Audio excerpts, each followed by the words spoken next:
Bon, je vais vous expliquer pourquoi j'ai mangé ma Bible. Alors le contexte, on est au 6e siècle avant Jésus-Christ. Donc ça fait un petit moment. Et puis il y a un dénommé Ézéchiel qui se trouve au bord d'un fleuve, le Kébar. Et Ézéchiel, il est triste. Parce qu'il avait prévu d'être un prêtre à Jérusalem, de travailler dans le beau temple qui était là-bas. Et pourtant, il se retrouve déporté en exil avec toute l'élite en fait, d'Israël qui a été amenée vers Babylone, dans le pays de Babylone, au bord de ce fleuve. Et puis, c'est comme si tout était perdu. C'est comme si rien ne se passait comme prévu. Dans le sens, Dieu, il avait déclaré qu'ils habiteraient un pays magnifique, qui serait en paix, et ainsi de suite. Puis, il n'y a rien de tout ça. Ils sont exilés, ils sont déportés, ils sont soumis, et ils ne sont pas dans le pays que Dieu leur avait promis. Ça peut paraître bien noir comme contexte, et ils sont, voilà. Je pense qu'il était triste et désespéré. Et pourtant, là au milieu, dans ce contexte absolument imprévu et puis déprimant pour eux, pour lui, il se passe quelque chose d'extraordinaire. Il se passe un événement que personne n'imaginait. Quelque chose d'impensable, en fait. Alors peut-être que certains ont deviné de quoi il s'agit. En fait, là au milieu, Ézéchiel, au bord du fleuve, tout près de la ville de Babylone, il voit la gloire de Dieu. Ça paraît bête comme ça, mais en fait, c'est quelque chose de révolutionnaire. Parce que Dieu, normalement, était au temple, la présence de Dieu était au temple, et il n'avait rien à faire en exil avec son peuple. Et c'est intéressant parce que le mot gloire, en hébreu, on dit koved ou kavod, je ne sais plus, ça signifie quelque chose de lourd, quelque chose de... Voilà, qui a du poids, quelque chose qui pèse. Et en fait, on traduit ça par la présence tangible de Dieu. La gloire de Dieu, c'est la présence de Dieu. Donc je vous ai mis une image là, où ça représente plus ou moins, c'est une vue d'artiste de ce que Ézéchiel décrit. Quand il raconte qu'il voit la gloire de Dieu, c'est tout le premier chapitre d'Ézéchiel. Donc c'est vrai que ce n'est pas hyper parlant en termes d'image, c'est un peu abstrait, mais c'est hyper concret en termes d'impact. De voir la gloire de Dieu, ça a changé la vie d'Ézéchiel. Alors, en fait, on comprend quand Dieu se révèle comme ça au bord du fleuve, là, dans ce contexte absolument incroyable, on comprend que Dieu rejoint son peuple. Que même si son peuple est en exil, et c'est de la faute du peuple. D'ailleurs, Ézéchiel, c'est un des thèmes du livre. Il explique pourquoi est-ce que le peuple a été déporté, pourquoi est-ce que Dieu juge son peuple, en gros. Eh bien, on comprend que même s'il le déporte, même s'il envoie son peuple en exil, Dieu les accompagne. Et Dieu est avec eux. Et ça, c'est quelque chose de révolutionnaire. Dieu n'est pas confiné au temple à Jérusalem, mais il est là où son peuple est. Déjà au 6e siècle avant Jésus-Christ. Et puis, on comprend aussi, nous aujourd'hui, avec Jésus entre deux, on voit aussi en fait une préfiguration, une annonce de Jésus dans cette gloire que Ézéchiel voit. Donc je vous encourage à lire ce premier chapitre d'Ézéchiel parce que c'est assez prenant. Et quelque chose qui est intéressant aussi avec Ézéchiel, c'est qu'il a ressenti la gloire de Dieu. Il l'a vue, il l'a expérimenté, il l'a vécu, il l'a ressenti. Et ça, c'est fort. Donc je vous lis quelques passages. Ézéchiel 2, chapitres 1 et 2, c'est juste après cette vision et juste avant le texte qu'on va lire après. Il m'a dit, donc c'est celui qui dit, c'est donc Dieu dans sa gloire, « Fils de l'homme, tiens-toi debout sur tes pieds et je te parlerai. » Pendant qu'il me parlait, l'Esprit est entré en moi et m'a mis debout sur mes pieds. J'ai écouté celui qui me parlait. Alors des fois, dans nos églises, on voit des gens tomber par terre, mais là, c'est le contraire. Concrètement, il était par terre ou à genoux, je ne sais pas, je crois à genoux, et puis l'Esprit de Dieu entre en lui et le met debout devant Dieu. C'est assez fou. C'est assez fou. Vraiment, la gloire de Dieu s'est manifestée de manière concrète dans le corps d'Ézéchiel. Puis après, ça dit qu'il écoutait celui qui lui parlait. Donc, j'espère bien. Si Dieu te relève alors que tu es par terre et puis que tu ne l'écoutes pas, il y a un problème. Ensuite, au chapitre 3, verset 14. « L'Esprit m'a donc enlevé et m'a emporté. Je suis parti amer et furieux tandis que la main de l'Éternel agissait sur moi avec puissance. Là aussi, on voit cette gloire qui pèse sur Ézéchiel. Au chapitre 3, versets 23 à 24, « Je me suis levé et je suis sorti dans la vallée, et voici que la gloire de l'Éternel se tenait là, telle que je l'avais vue près du fleuve Kébar. Alors je suis tombé le visage contre terre. L'Esprit est entré en moi et m'a mis debout sur mes pieds, encore une fois. Il m'a parlé et m'a dit, va t'enfermer chez toi. » Bon, je vous laisse lire le contexte pour comprendre pourquoi il doit aller s'enfermer chez lui.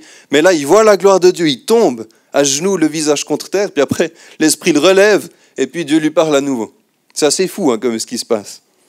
Et puis, un dernier exemple, au chapitre 11, verset 5, « Alors l'Esprit de l'Éternel est tombé sur moi. Et m'a dit, bon, vous lirez pour savoir ce qu'il lui dit, mais l'Esprit de l'Éternel est tombé sur Ézéchiel. » Et Ézéchiel, comme je disais, il a expérimenté la gloire de Dieu. Il a expérimenté la présence de Dieu. Et ça l'a transformé. Après, il est devenu un grand prophète qui a annoncé beaucoup de choses. On va revenir là-dessus. Et il a eu un impact. On lit toujours le livre, quoi. Il a eu un impact pendant des millénaires et il l'aura jusqu'à la fin des temps. Parce qu'il a été percuté, parce qu'il a été saisi par la gloire de Dieu. Et j'ai l'impression que quand on est touché par la gloire de Dieu, ça nous transforme à jamais. J'ai l'impression que les gens qui ont marqué l'Église, qui ont marqué l'histoire de l'Église, beaucoup d'entre eux, ils ont eu une rencontre particulière avec Dieu. Ils ont vu, Dieu s'est révélé à eux dans sa gloire. Et ça a créé quelque chose, ça a créé un élan qui après mène à ce genre de choses. Et c'est ce que j'ai envie de déclarer aujourd'hui. J'ai envie de déclarer que Dieu va se révéler à nous dans sa gloire, que ce soit ce matin, dans la suite de la journée ou bientôt, dans les temps qui viennent. Je déclare que Dieu va manifester sa gloire, va nous révéler sa gloire, sa puissance, et que ça va créer un mouvement qui est magnifique et qui le glorifie. Je vais juste prier. Seigneur, montre-nous ta gloire. Seigneur, dévoile-toi à nous dans toute ta splendeur, dans ta gloire. On a faim et soif de te voir, Seigneur. Alors viens nous transformer, viens nous chambouler, viens nous toucher, Seigneur, de ta présence. Au nom de Jésus-Christ. Amen.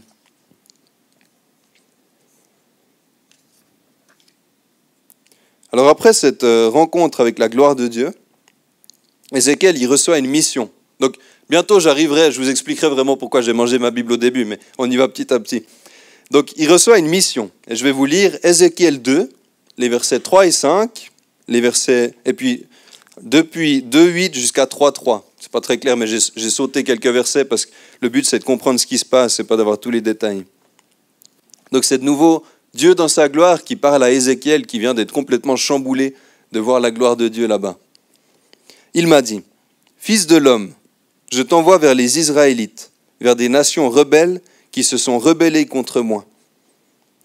Eux et leurs ancêtres se sont révoltés contre moi jusqu'à aujourd'hui. Ce sont des enfants à la tête dure et au cœur endurci. Je t'envoie vers eux et tu leur diras, voici ce que dit le Seigneur l'Éternel. Qu'ils écoutent ou qu'ils n'écoutent pas, en effet c'est une communauté de rebelles, ils sauront ainsi qu'il y a un prophète au milieu d'eux. Quant à toi, fils de l'homme, écoute ce que je vais te dire. Ne te montre pas rebelle comme cette communauté de rebelles. Ouvre ta bouche et mange ce que je vais te donner. J'ai regardé et j'ai vu qu'une main était tendue vers moi. Elle tenait un livre. Il l'a déroulé devant moi. Écrit des deux côtés, il contenait des complaintes, des lamentations et des gémissements. Sacré livre. Hein. Il m'a dit, fils de l'homme, mange ce qui est devant toi. Mange ce livre et va parler à la communauté d'Israël. J'ai ouvert ma bouche et il m'a donné ce livre à manger. Il m'a dit, fils de l'homme, nourris ton ventre et remplis tes intestins avec ce livre, celui que je te donne. Alors je l'ai avalé et dans ma bouche, il a été doux comme du miel. Alors c'est un passage assez perturbant. Concrètement, il y a un homme qui mange un livre parce que Dieu lui le donne. Et on va revenir là-dessus. Mais d'abord, j'ai envie de parler de quelle est la mission d'Ézéchiel. Parce qu'Ézéchiel, il reçoit une mission claire. sa mission, son message, il a deux piliers, il a deux directions. La première direction, c'est d'annoncer le jugement de Dieu suite à la désobéissance d'Israël et des nations. Alors là, c'est vrai qu'on pourrait se dire, Dieu, il ne donne pas des choses sympas à Ézéchiel. Il ne lui donne pas des choses sympas à dire. Il ne doit pas caresser le peuple d'Israël dans le sens du poil, en tout cas. Et concrètement, en d'autres termes, Ézéchiel, il est censé plaire à Dieu et pas aux hommes.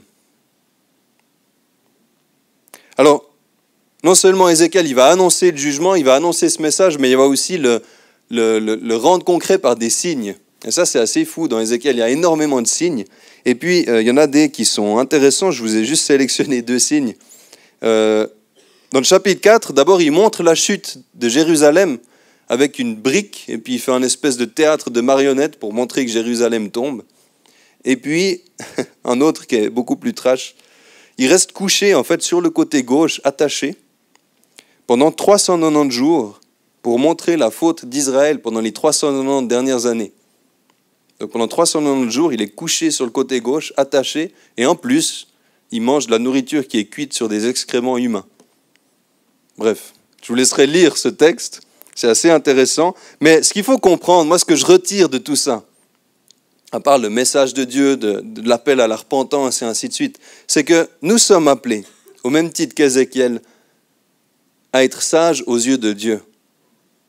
Concrètement, je pense que cet Ézéchiel, en son temps, les gens le prenaient pour un fou. Un gars qui est couché pendant 390 jours sur le côté gauche, c'est clair que tu le prends pour un fou. Mais il était sage aux yeux de Dieu. Pourquoi ? Parce qu'il a fait ce que Dieu lui demandait de faire. Et aujourd'hui, dans notre société, c'est important qu'on puisse faire ce que Dieu nous demande de faire, même si les gens nous regardent de travers, même si les gens se disent « mais qu'est-ce qu'il fait celui-là ? Il est complètement givré. » C'est pas grave, le but c'est d'être sage aux yeux de Dieu et pas aux yeux des hommes. Amen ? Cool. Et puis la deuxième direction du message d'Ézéchiel, et là c'est peut-être plus stimulant, Ézéchiel annonce la gloire de Dieu éternelle. Il annonce la restauration du peuple d'Israël, il annonce la restauration du temple, et il annonce la gloire de Dieu pour l'éternité. Donc là, c'est clair que c'est plus motivant. En fait, la première moitié du livre, c'est des jugements, même les 2 tiers. Puis après, c'est la restauration et puis l'annonce des belles choses à venir. Les versets les plus connus, je pense, du livre d'Ézéchiel, c'est Ézéchiel 36, 26 à 28, et ça montre bien ce que je dis. « Je vous donnerai un cœur nouveau, et je mettrai en vous un esprit nouveau. Je retirerai de votre corps le cœur de pierre, et je vous donnerai un cœur de chair. C'est mon esprit que je mettrai en vous. Ainsi, je vous ferai suivre mes prescriptions, garder et respecter mes règles. Vous habiterez le pays que j'ai donné à vos ancêtres, vous serez mon peuple et je serai votre Dieu. » Amen. C'est un beau plan. Et ça, en fait, c'est ce qu'Ézéchiel déclare pour le reste d'Israël. Et pour nous aujourd'hui, et pour nous dans l'éternité de manière encore plus tangible et plus parfaite. Parce que beaucoup des prophéties d'Ézéchiel, elles ont déjà été accomplies, en tout cas en partie, mais certaines n'ont pas encore été accomplies et d'autres seront accomplies encore plus pleinement, de manière parfaite, quand on sera dans l'éternité avec Dieu. Il y a un autre endroit dans la Bible où il y a quelqu'un qui mange un livre, c'est dans Apocalypse, il y a Jean qui mange un livre, un petit rouleau qu'un ange lui tend, puis il dit que c'est amer et doux. Et puis on peut prendre ça aussi pour Ézéchiel, parce que le côté amer, c'est le jugement d'Israël, c'est le jugement des nations, et le côté doux, c'est cette annonce de la restauration, c'est cette annonce du temple magnifique et de la gloire de Dieu pour l'éternité. Et j'ai envie d'amener une toute petite parenthèse là, parce qu'Ézéchiel, du coup, il a annoncé plein de choses. Il a annoncé des prophéties que Dieu lui avait révélées, qui sont écrites dans la parole de Dieu. Et je voulais juste dire que la parole de Dieu s'accomplit. Il n'y a rien de ce que Dieu dit qui ne s'accomplit pas. Ce n'est pas possible. Lorsque Dieu dit quelque chose, ça s'accomplit immédiatement. Et Blaise a pris dernièrement Genèse 1:3. Dieu dit que la lumière soit et la lumière fut. Et là, je vous l'ai mis en hébreu. Donc ça se lit de droite à gauche. Hein. Ça dit Vayomer Elohim Yehi Or Va Yehi Or. Et je vous ai mis en bleu Yehi Or. Vous voyez que c'est la même chose à droite et à gauche du rouge. C'est exactement le même mot. Yehi, ça veut dire il sera. Or, ça veut dire lumière.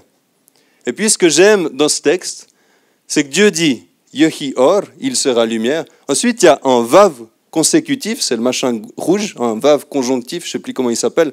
Et ça change le temps du verbe. Et ça passe de l'inaccompli à l'accompli. Et en fait, c'est exactement la même chose.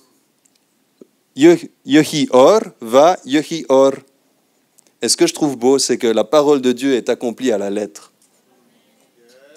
À la lettre. Ah, c'était une petite parenthèse hébraïque. La parole de Dieu est accomplie à la lettre.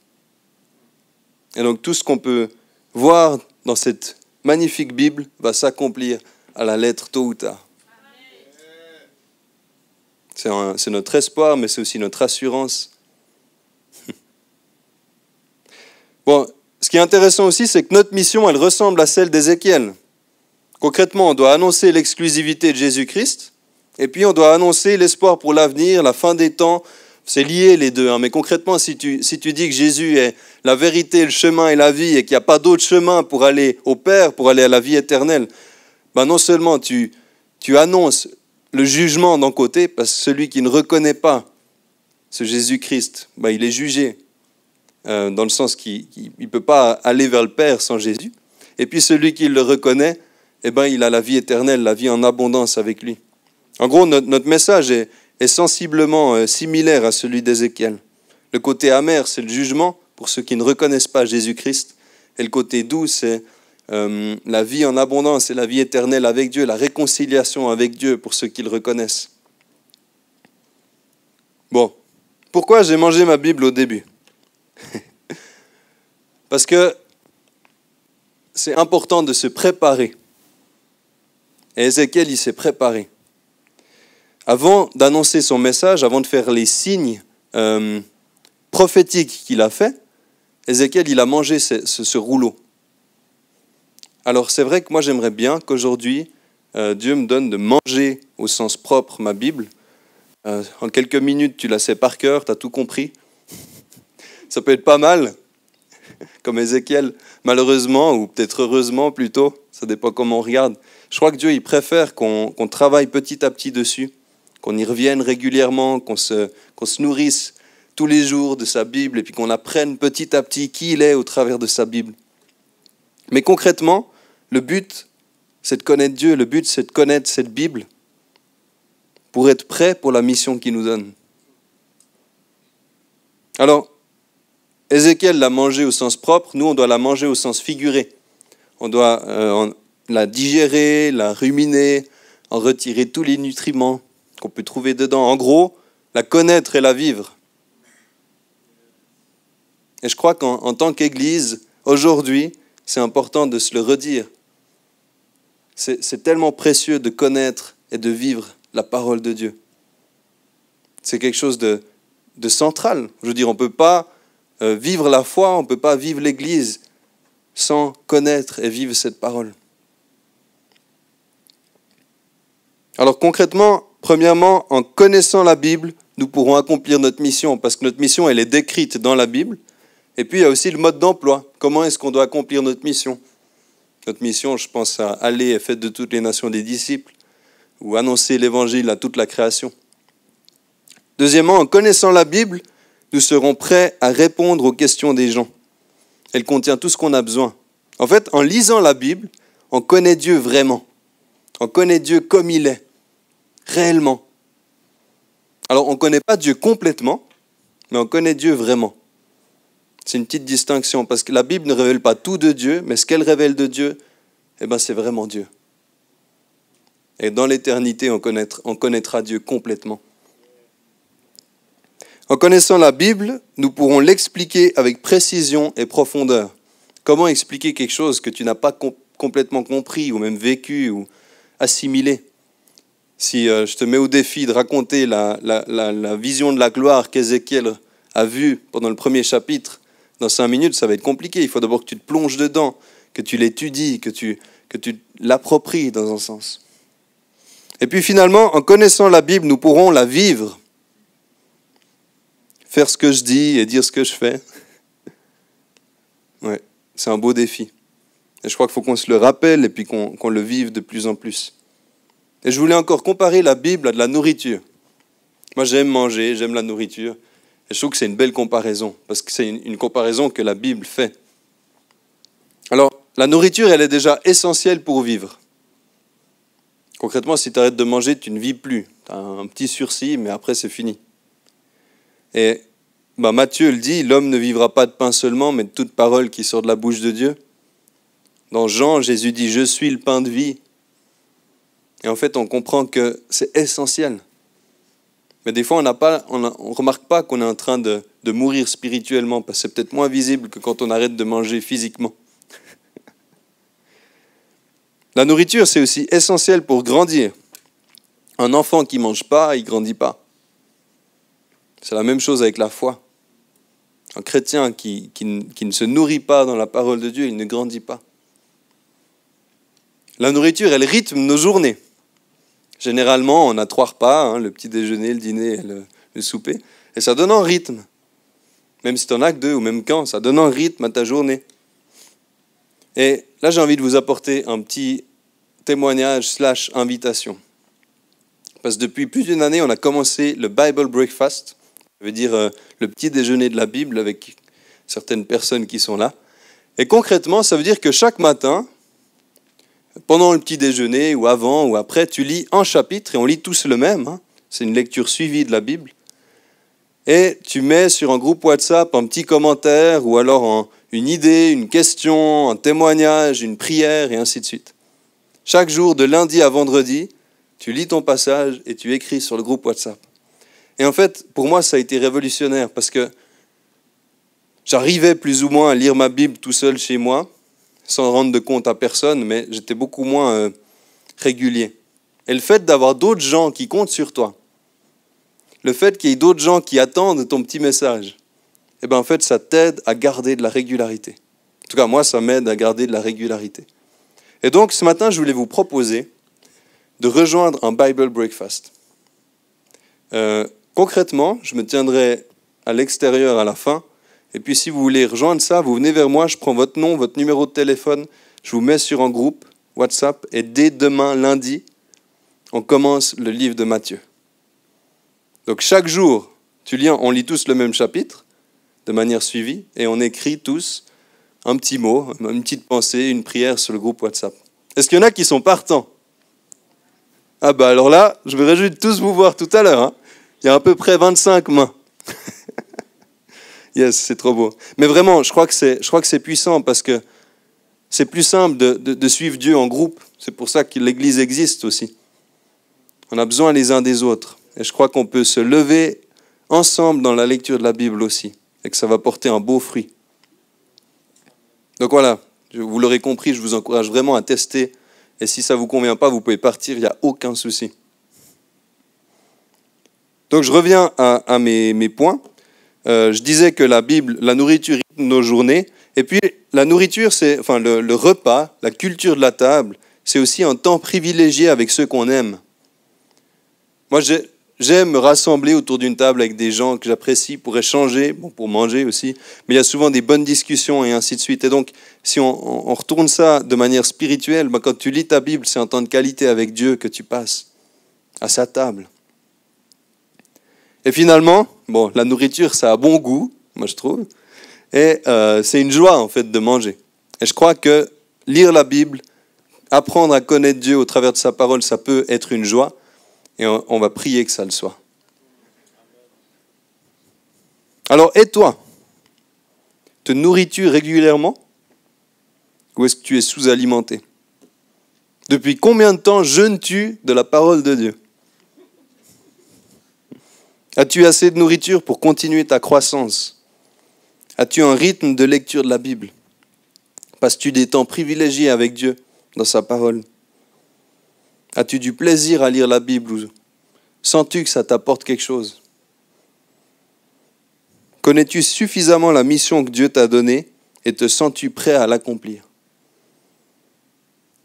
Si à une de ces réponses, à une de ces questions, la réponse est non, eh bien, rejoins un Bible Breakfast. Ou alors lis la Bible. Donc concrètement, Dieu il nous a laissé sa parole et c'est une immense grâce qu'il nous a faite. Et aussi dans sa parole, on voit sa gloire. Moi, je déclare que plusieurs d'entre nous, alors qu'on va lire la Bible ces prochains jours, on va avoir une révélation de la gloire de Dieu qui va nous transformer et qui va nous booster dans notre vie de foi. Amen. On a besoin de connaître et de vivre la Bible pour accomplir la mission que Dieu nous a donnée. Alors, je te défie ce matin de la lire davantage. Seigneur, je prie pour une motivation renouvelée dans la lecture de la Bible. Je prie pour une soif renouvelée, une faim renouvelée de te connaître. Et je prie qu'alors que chaque personne qui va le faire ici va ouvrir sa Bible et commencer à lire, je prie que tu puisses venir te révéler à elle. Je prie que tu puisses venir nous ouvrir notre intelligence, nous donner de comprendre ce qu'on lit, de voir ce que ça signifie, ce que ça veut dire dans notre vie aujourd'hui. Seigneur, je te prie que tu nous montres ta gloire. Je te prie que tu nous transformes. Et donne-nous aussi, alors qu'on lit, de trouver les outils qu'on a besoin pour accomplir la mission que tu nous donnes. Seigneur, rends-nous sensibles à ta parole. Montre-nous le besoin qu'on a de la connaître, de la vivre, de l'expérimenter. Au nom de Jésus-Christ, amen.